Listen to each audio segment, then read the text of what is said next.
오늘날 대한민국의 위상은 그 어느 때보다 높습니다. 한류 열풍이 그 대표적인 예인데요. K-팝, K-드라마, 그리고 K-푸드까지 전 세계가 주목하고 있습니다. 그뿐 아닙니다. 글로벌 인재도 대한민국이 대단합니다. 우리가 잘 알듯이 반기문 UN 사무총장에 이어서 세계은행 총재의 김용 박사가 선출되었습니다. 그리고 작년에 한강 작가가 노벨 문학상을 받았고요. 또 올해는 우리가 잘 알듯이 장성호 감독의 킹 오브 킹스가 흥행하면서 대한민국의 위상을 한격 더 올려놓았습니다. 하지만 이러한 국가적인 위상과 다르게 대한민국의 국가 청렴도에 대해서는 너무나도 부끄러운 나라입니다. 국가 청렴도가 100점 만점에 63점으로서 OECD 국가의 최하위입니다. 일본은 아직까지 독도가 자기네 땅이라고 우기고 있습니다. 그런데 대한민국이 일본에 비해 위증죄가 427배나 높고 무고죄가 527배나 높습니다. 너무나도 부끄러운 현실입니다. 우리는 자유민주주의를 위협하는 외부의 세로부터 단호히 맞서야 됩니다. 하지만 이러한 외부적인 세력도 중요하지만 내부적인 부정과 부패를 막아내는 것도 그와 함께 중요합니다. 아무리 경제가 성장하고 국가적인 위상이 올라간다 할지라도 내부적인 위험 요소를 막아내지 못하면 배가 침몰하고 말 것이기 때문입니다. 그 대표적인 사례가 그리스입니다. 2000년대 초반까지만 해도 그리스는 우리나라보다 GDP가 월등히 높았습니다. 근데 지금은 국가 파산 상태입니다. 이유는 국민들의 부패성 때문입니다. 기업은 이윤을 위해서라면 불법도 서슴지 않았습니다. 공무원들은 뇌물을 받고 비리를 묵인해 주었습니다. 그런데 더 심각한 것은 국민들의 의식입니다. 경제가 성장하고 또 부자가 되면 그만이지 무슨 불법, 부정이 중요하단 말인가 그냥 간과했습니다. 결국 이러한 부패성은 쌓이고 쌓이다가 결국에는 그리스를 파산 상태에 몰아넣었습니다. 그런데 여러분, 이러한 침몰은 단지 한 국가에게만 적용되는 것이 아닙니다. 교회에도 엄연히 존재합니다. 오늘날 한국교회는 5만여 교회, 또 800만 명의 성도를 자랑하고 있습니다. 하지만 교회가 아무리 커지고 또 교세가 늘어난다 할지라도 교회가 깨끗하지 못한다면 한국교회의 미래는 장담할 수 없습니다. 오늘 본문은 부패한 교회를 향해 예수님이 진노하시는 장면을 소개하고 있습니다. 예수님은 공생의 기간 중간 여러 차례 예루살렘에 올라가셨는데요. 오늘은 첫 번째 예루살렘에 올라가시는 장면입니다. 당시 예루살렘은 종교의 메카이자 정치 1번지였습니다. 반면 예수님은 청년으로서 그냥 갈릴리 작은 시골 출신의 사람입니다. 아무도 그를 주목하지 않았습니다. 그런데 그가 예루살렘에 들어가자 사람들은 충격에 빠졌습니다. 그가 했던 행동인데요. 15절입니다. 예수께서 성전에 들어가사 성전 안에서 매매하는 자들을 내쫓으시며 돈 바꾸는 자들의 상과 비둘기 파는 자들의 의자를 둘러엎으시며. 이 사건을 소위 성전 청결 사건이라고 말합니다. 한번 따라할까요? 성전 청결 사건. 예수님이 성전을 청결하셨다. 더 엄격하게 말해서 성전을 뒤집어 엎으셨다라는 뜻입니다. 한번 상상해 보십시오. 한 청년이 성전에 들어가 갑자기 분노한 얼굴을 가지며 비둘기 파는 좌판을 둘러엎었습니다. 그리고 돈궤도 집어 던졌습니다. 또 몽둥이를 집어들고 매매하는 상인들을 성전 밖으로 내쫓았습니다. 순식간에 성전은 아수라장으로 변했습니다. 예수님은 도대체 왜 이런 일을 행하셨을까요? 이런 분노를 참지 못하셨을까요? 그것도 하나님의 성전에서 말합니다. 그 이유를 알려면 당시에 성전에서 왜 매매하는 사람들이 있었는지를 아셔야 됩니다. 당시 성전은 매일 제사가 드려졌습니다. 그 제사가 드려지려면 항상 소나 양과 같은 제물이 필요합니다. 근데 성전 주변에 사는 사람들은 문제가 되지 않았습니다. 근데 성전 먼 곳에 타 지역에 사는 사람들에게는 문제가 된 거예요. 왜냐하면 제물을 가지고 오는데 가지고 오다 보니까 이 소와 양이 다치기도 하고 상하기도 하고 찢기기도 했기 때문입니다. 하나님은 구약시대 이후로부터 율법에 흠 있는 제물은 받지 않기로 하셨습니다. 레위기 1장 3절입니다. 그 예물이 소의 번제이면 흠 없는 수컷으로 회막문에서 여호와 앞에 기쁘게 받으시도록 드릴지니라. 하나님은 흠 없는 제물을 받으시기를 원하시죠. 그래서 상인들이 성전에서 흠 없는 제물을 팔기 시작했습니다. 처음에는 제사자들을 위한 배려의 마음이었습니다. 근데 시간이 지날수록 비리가 발생했습니다. 근데 그 비리 한가운데는 종교 지도자, 제사장이 있었다는 사실입니다. 제사장은 제물을 검수하는 역할을 하는 거예요.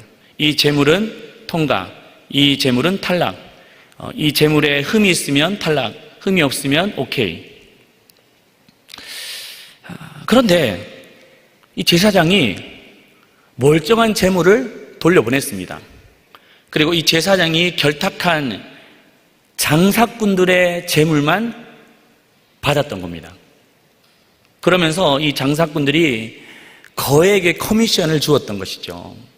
그래서 역사학자 요세푸스는 무려 20배나 되는 폭리를 취했다라고 말했습니다. 그러니 예수님이 그러한 불법에 대해서 더 이상 참을 수 없었던 겁니다. 예수님은 인자하시고 노하기를 더디하시는 분이십니다. 그런데 절대 용납하지 않는 자들이 있습니다. 그것은 바로 교회의 성결을 깨트리는 자들입니다. 교회는 그 어느 것보다 깨끗해야 됩니다. 그런데 교회가 깨끗하지 않고 투명하지 않다.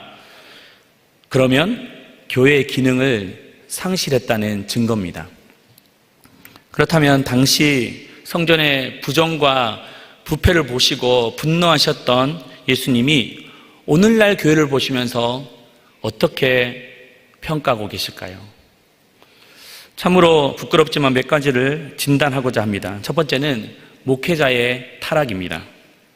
물론 한국교회 안에 좋은 목사님들이 많으십니다. 순수하게 한 영혼을 위해서 기도하고 말씀을 전하시는 분들 많으십니다.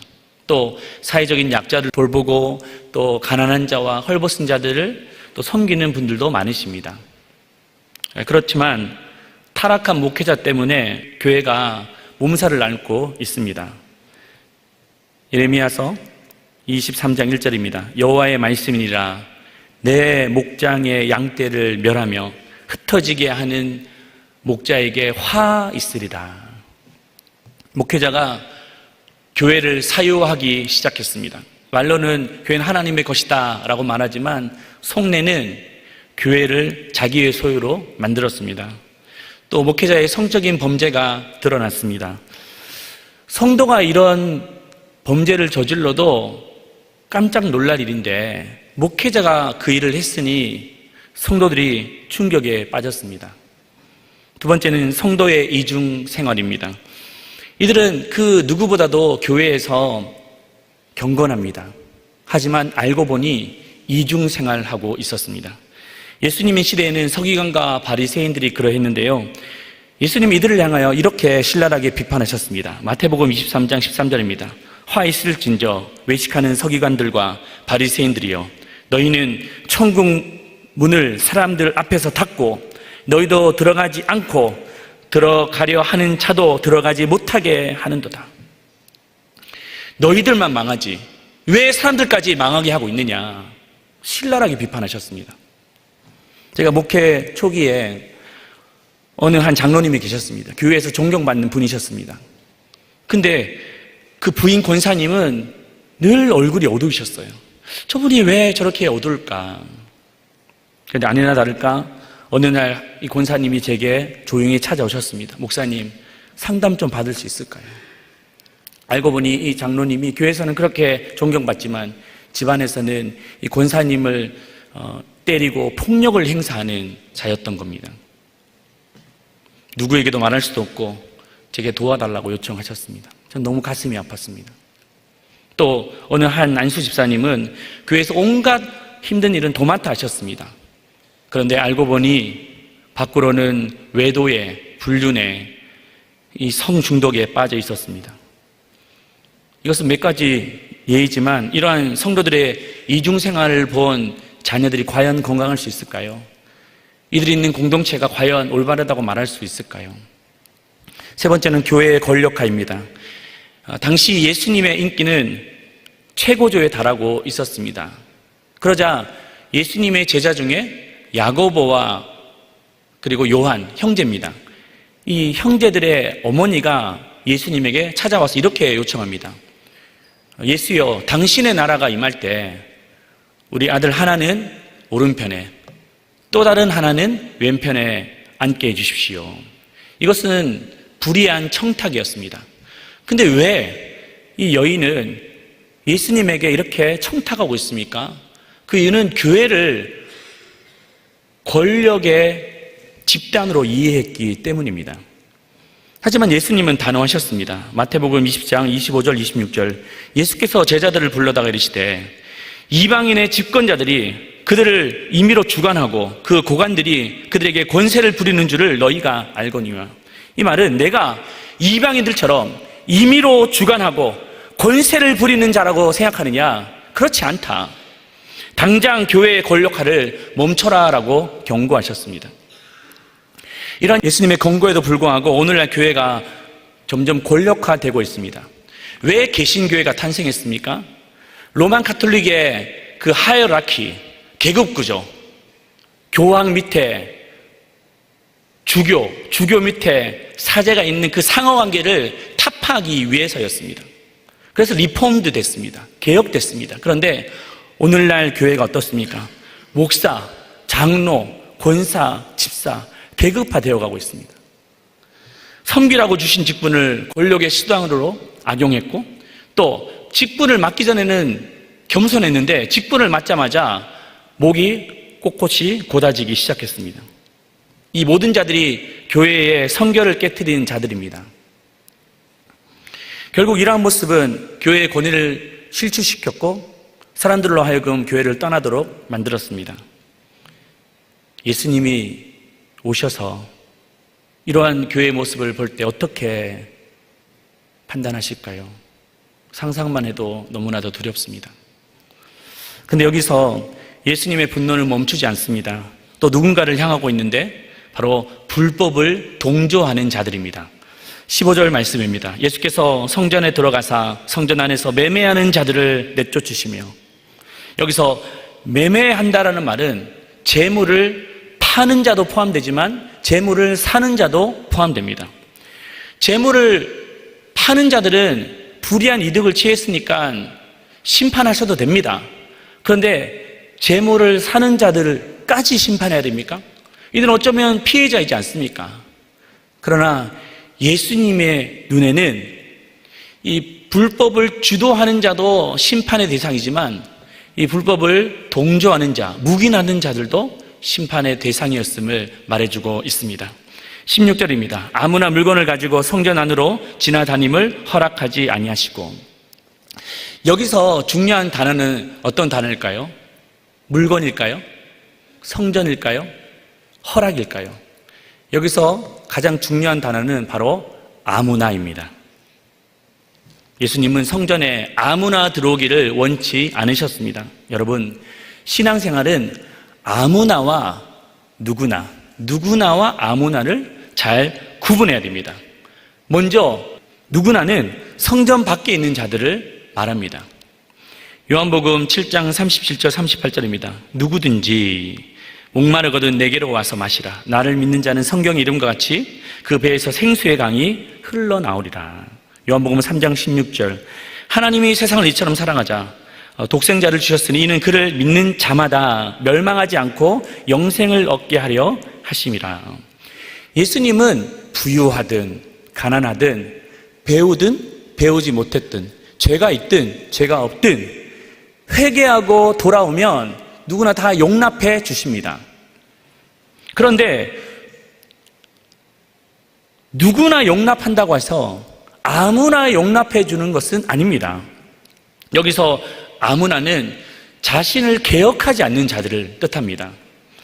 하나님은 우리에게 자유를 주셨습니다. 근데 이 자유는 죄로부터 자유를 말하지 이 말을 오해해서 마음껏 죄를 지을 수 있는 자유라고 생각해서는 안 됩니다. 무엇을 말합니까? 성전 밖에 살 때는 그냥 마음대로 살아도 괜찮습니다. 그런데 이제 성전 안에 들어와 신앙생활을 하고 주를 믿고 살아가는 자들은 자신을 개혁하지 않으면 안 된다는 뜻이에요. 교회는 커트라인이 없는 것입니다. 돈이 많다고 해서 상석에 앉히고 돈이 없다고 해서 말석에 앉히는 것이 아닙니다. 사회적인 지위가 있다고 해서 인정해주고 없다고 해서 무시하는 것이 아닙니다. 누구나 다 차별 없이 대우받는 것입니다. 그렇다고 함부로 살라는 말도 아닙니다. 끊임없이 자신을 개혁해야 됩니다. 우리는 우리 자신을 잘 알고 있지 않습니까? 우리는 가만히 두면 내 혈기대로 살아가고 내가 하고 싶은 말대로 다 하고 내 욕심과 아집대로 살아가는 그 고집불통인 것을 잘 알지 않습니까? 옛 자아가 죽지 않습니다. 그래서 날마다 자신을 개혁하지 않으면 안 됩니다. 그렇지 않으면 우리는 괴물이 되고 말 것입니다. 그러므로 늘 겸손하시길 바랍니다. 그리고 내 신앙의 연수를 자랑하지 마십시오. 내 직분을 내세우지 마십시오. 내 과거의 경험을 자랑하지 마십시오. 우리는 지금 내 신앙이 어떤 모습인가? 어제보다 오늘이 성화되었는가? 다음 날이 더 경건하게 우리가 변화되고 있느냐, 그것을 우리는 주목해야 될 것입니다.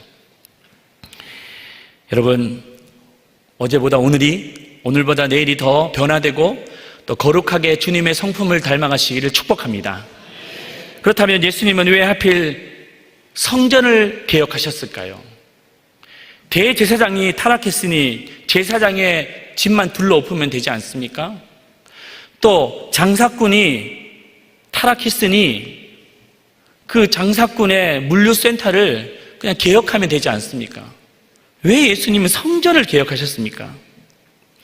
그 이유는 성전의 본연의 기능을 상실했기 때문입니다.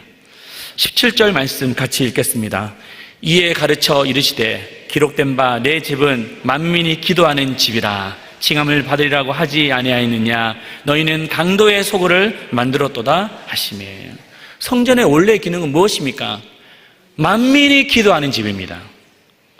만민이 기도하는 집이라는 말은 예수님이 말씀하기 전 한 700년 전에 이사야 선지자가 이미 예언했던 말씀입니다. 이사야 선지자가 이 말씀을 선포할 때 성전이 존재했습니다. 그런데 건물로서만 존재하고 있었습니다.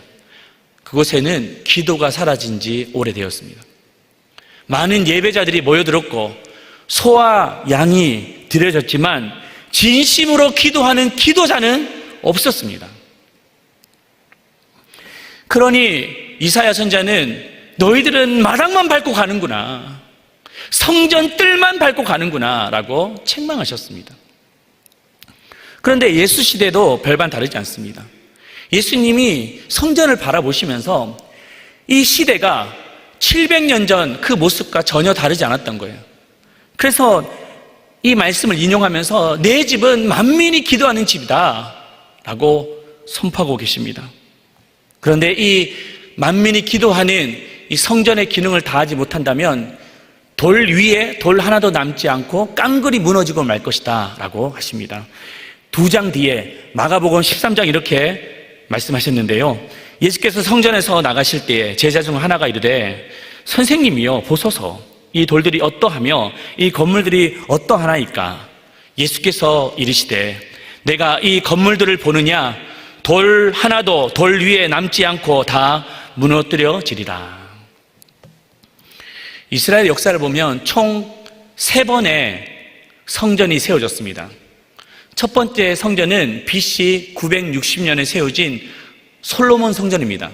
솔로몬은 다윗의 아들인데요. 금 10만 달란트를 투자해서 화려하고 웅장한 성전을 지었습니다. 그런데 그 성전이 BC 587년도에 바벨론에 의해 깡그리 무너지고 말았습니다. 그리고 70년이 지나서 세워진 성전이 스룹바벨 성전입니다. 이 성전은 포로로 잡혀갔던 자들이 다시 고국으로 돌아와서 우리가 이러면 안 돼. 신앙 잃어버리고 믿음도 잃어버리고 다시 성전 중심으로 살아야 돼 라고 해서 성전을 지었습니다. 그 성전 지었을 때 총독이 스룹바벨이었는데 그래서 스룹바벨 성전이라고 지칭했습니다. 그런데 또다시 유대인들은 성전을 돌보지 않고 또 방치하게 됩니다.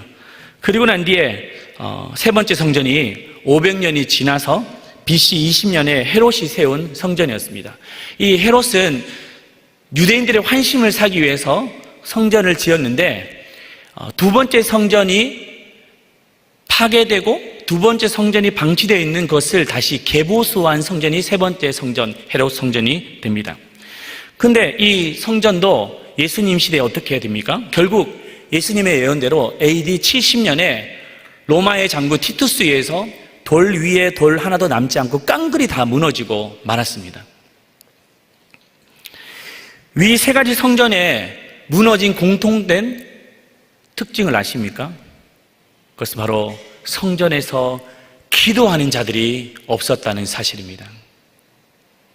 매일의 제사가 드려지고 사람들이 몰려들었지만 그 진심으로 기도하는 한 사람 한 사람이 없었음을 오늘 성경은 우리에게 고발하고 있습니다. 오늘날 교회도 마찬가지입니다.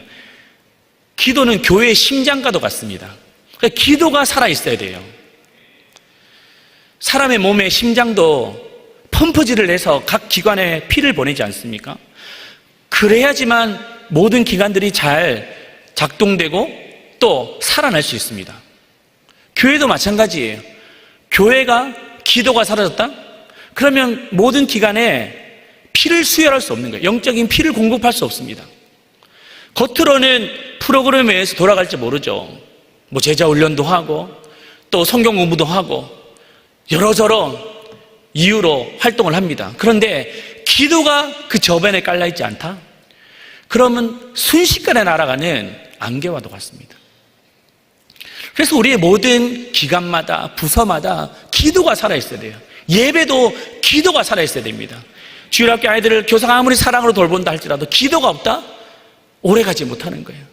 우리 모든 전도회 또 뭐 부서, 성가대, 또 셀, 봉사 기도하지 않고 한다는 것은 흉기가 되는 거예요. 그래서 주님은 오늘 내 집은 만민이 기도하는 집이다 라고 우리에게 교훈하고 있습니다. 개인도 마찬가지예요. 기도가 없으면 우리는 이 세상을 살아낼 수가 없습니다. 가정도 마찬가지예요. 겉으로 보면 잘 되고 승승장구하고 자녀들이 좋은 대학 가고 또 어디 뭐 사업이 잘 풀린다 할지라도 기도가 없으면 사상누각인 거예요. 여러분의 신앙은 어떻습니까? 기도의 집입니까? 아니면 강도의 소굴입니까? 예수님은 하나님의 성전을 비교하시면서 기도의 집 그리고 강도의 소굴로 비교하셨습니다. 말씀해 보시면 이렇게 만민이 기도하는 집이다. 그럼 너희들은 왜 강도의 소굴로 만드느냐라고 하시죠. 왜 그렇습니까? 기도하는 집과 강도의 소굴은 종이 한 장 차이예요. 아무리 겉이 화려한 성전이라 할지라도 기도하지 않으면 순식간에 강도의 소굴이 될 수 있습니다. 반대로 내 삶이 아무리 무너져 있다 할지라도 내 가정이 아무리 깨어졌다 할지라도 기도할 때 하나님은 거룩한 성전이 되게 하실 줄로 믿습니다. 그러므로 우리는 우리 자신을 기도의 성전으로 삼으셔야 됩니다. 우리의 육체가 성령이 거하시는 성전이기 때문입니다. 고린도전서 3장 16절 잘 아는 말씀인데 같이 읽겠습니다. 너희는 너희가 하나님의 성전인 것과 하나님의 성령이 너희 안에 계시는 것을 알지 못하느냐. 아멘.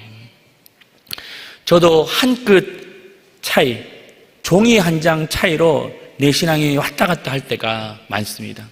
목회를 하다 보면 고마운 분들이 참 많으세요.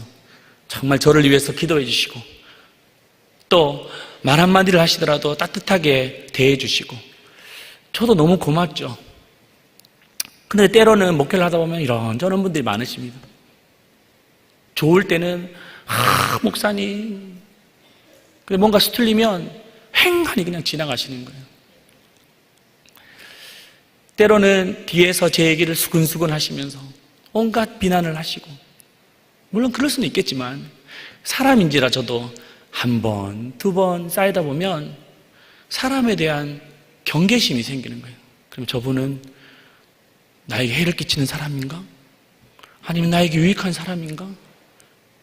목사가 성도들을 있는 모습 그대로 바라보지 못하고 계산하고 있고 판단하는 내 모습을 보게 됩니다. 참 그런 시간들이 계속되면 제 영혼에 데미지를 자꾸 입는 거예요. 근데 그때 내 힘으로 할 수 없을 그때 하나님 앞에 이 해결점을 찾습니다. 그것은 바로 기도의 자리입니다. 항상 기도의 자리에 나와서 하나님 왜 내게 이런 어려움을 주십니까? 때로는 비명을 지르면서 부르짖기도 하고 어쩔 때는 너무 힘들면 기도가 안 나옵니다. 그냥 1시간 가만히 있다가 돌아가기도 하고. 하지만 성전에 나와서 그 기도의 자리를 포기할 수 없는 이유가 무엇일까요? 그 시간이 나를 돌아보는 거예요. 참 내가 사랑이 없구나. 내가 이 교회를 이끌어가려고 하는데 지혜가 없구나. 긍휼의 마음이 없구나. 깨닫습니다. 그때 하나님의 은혜를 구하고 다시 십자가 앞에 서게 됩니다. 다윗의 생애를 보면 성군과 폭군 사이에 늘 교차하고 있었습니다. 그가 들판에 양을 칠 때 늘 겸손했어요. 하나님의 은혜가 아니면 살아갈 수 없지. 그리고 그가 왕이 됐을 때 내가 무엇인가 내 이스라엘의 왕이 될 수 있었습니까? 늘 겸손했습니다. 근데 시간이 지날수록 폭군으로 변하기 시작했습니다. 언제일까요? 승승장구할 때입니다. 전쟁에 나가서 승리하고 재물이 많아지니까 점점점 폭군으로 변해가는 거예요. 급기야 자신의 부하였던 우리아의 아내를 강간합니다. 그것이 알려지려고 하자 그 우리아를 죽여버렸습니다. 괴물이 된 거예요. 왜 이렇게 순식간에 타락하고 말았습니까? 그 이유는 자신을 기도의 처소로 삼지 않았기 때문입니다. 그래서 범죄한 그에게 나단 선지자가 책망할 때 내게 성신을 거두지 말아주십시오. 성령을 거두지 말아주십시오. 성령이 내 안에 떠나가면 아무것도 아님을 그는 깨달았던 거예요. 그것이 바로 기도할 때 그는 그 민감함을 회복할 수 있었습니다. 여러분, 우리는 자꾸 뭔가 세상을 변화시키려고 하고 뭔가 개혁을 주도하려고 하는 성향이 있습니다. 그런데 주님은 네가 세상을 변화시키는 것이 아니라 먼저 너 자신이 개혁의 대상임을 말씀하십니다. 내가 먼저 개혁될 때 우리의 자녀가 바뀝니다. 내가 먼저 달라질 때 가정이 회복됩니다. 우리가 변화될 때 교회가 새롭게 될 줄로 믿습니다. 우리는 세상을 변화시키는 주체가 아니라 말씀 앞에 변화될 객체이기 때문입니다. 우리의 말이 달라집시다. 생각이 달라집시다. 행동이 달라집시다. 그래서 우리의 삶을 통하여 거룩한 성전이 되어 주님이 거하시고 또 이 성전에 들어오는 자들이 살아나고 회복되는 놀라운 역사가 있기를 주님의 이름으로 축원합니다.